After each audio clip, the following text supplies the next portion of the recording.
خاموشی غور و فکر کی خاموشی ہو جائے۔ غور و فکر کی خاموشی ہماری ہوم لون کار لون بننے کے کیسے جو ہے نا انتظام کیا جائے اس کی غور و فکر کی بات نہیں ہے۔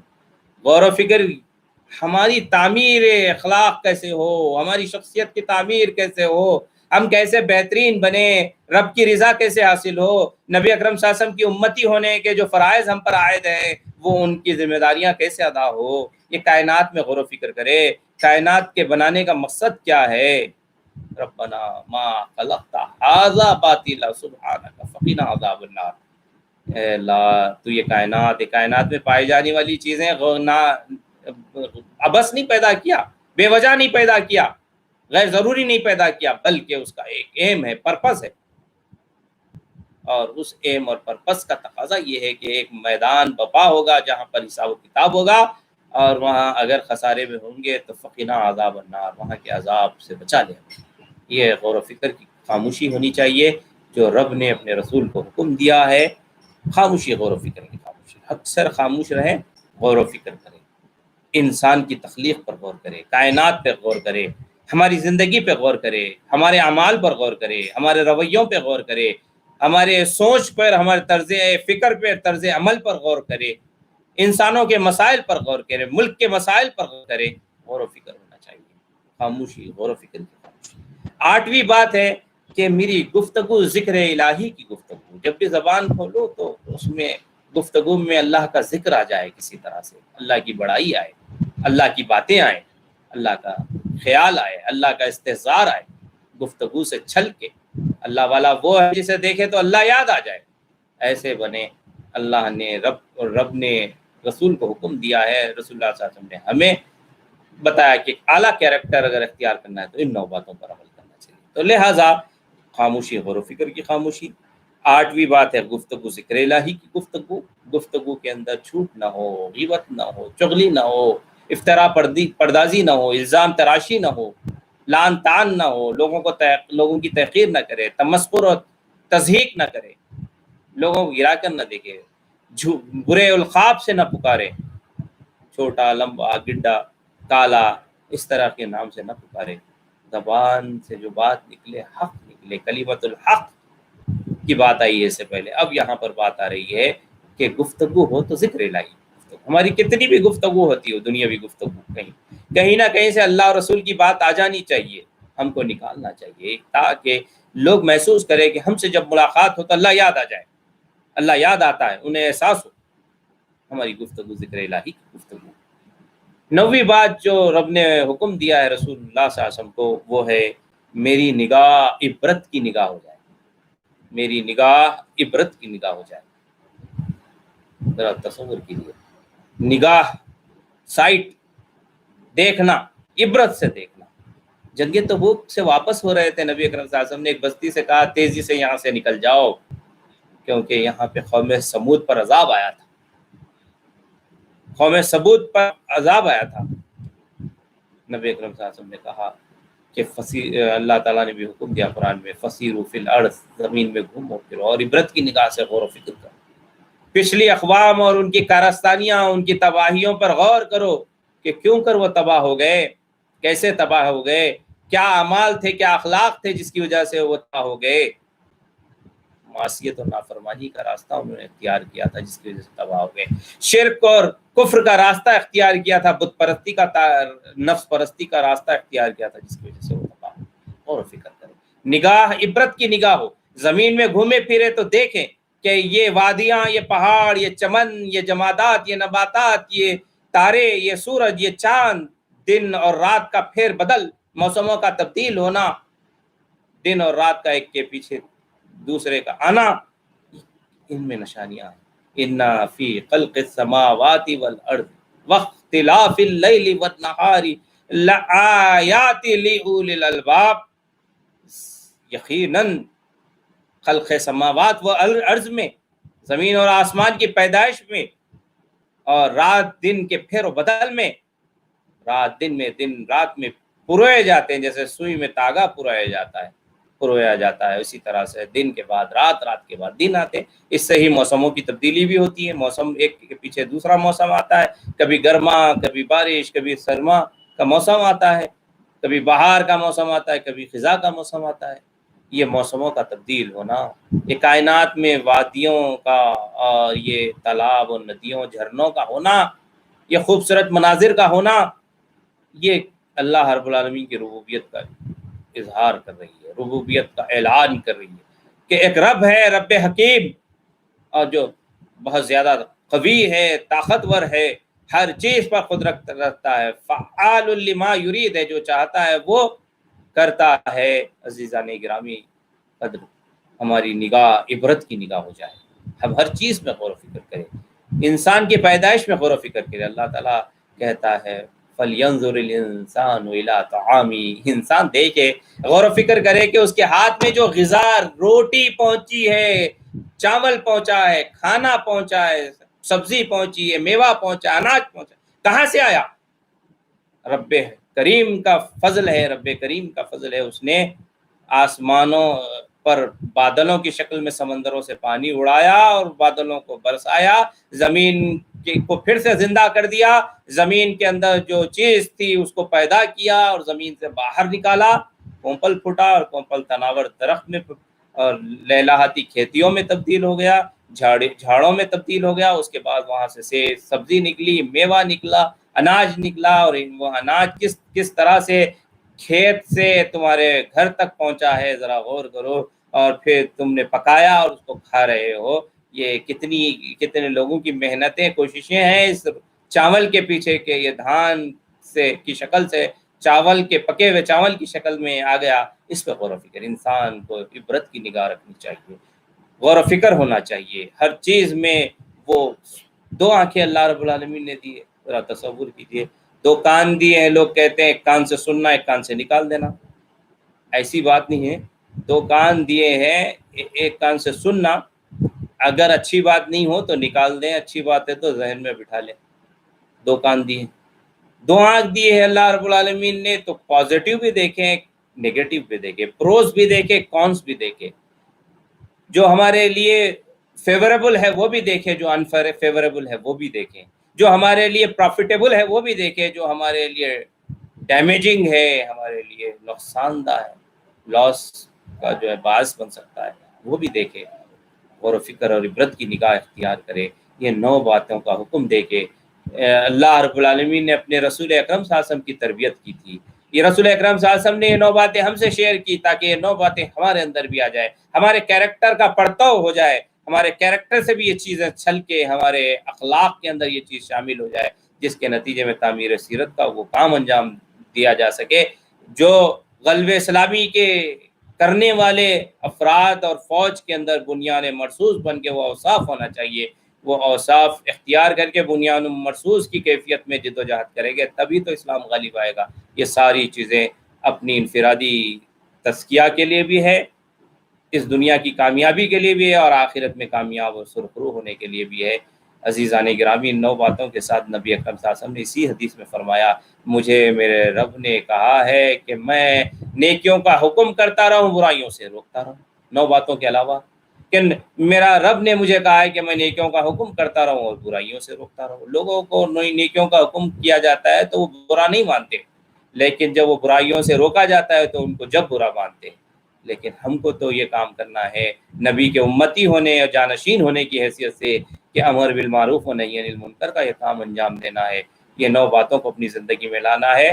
اللہ تعالیٰ سے دعا ہے کہ رسول اکرم صلی اللہ علیہ وسلم کا ان 9 باتوں کے ذریعے سے جیسے اعلیٰ کیریکٹر بنایا تھا اللہ تعالیٰ نے، اس کا حقیر پرتو ہماری شخصیتوں میں بھی، ہمارے کیریکٹر میں بھی، ہمارے اخلاق میں بھی ظاہر کر دے، اور ہم ہماری تعمیر سیرت کے لیے ہم کوشاں رہ سکے، ہمارے اخلاق کو ہم سنوارنے والے بن سکے، اپنی ذاتی طور پہ تربیت کر سکے، لوگوں کے لیے ہم منافع بخش، نافع بن سکیں، نفع دینے والے، اور انسانیت کے لیے ہمیں کنٹریبیوٹر بننے والا، نفع بخش بننے والا بنا۔ وآخر دعوانا ان الحمد للہ۔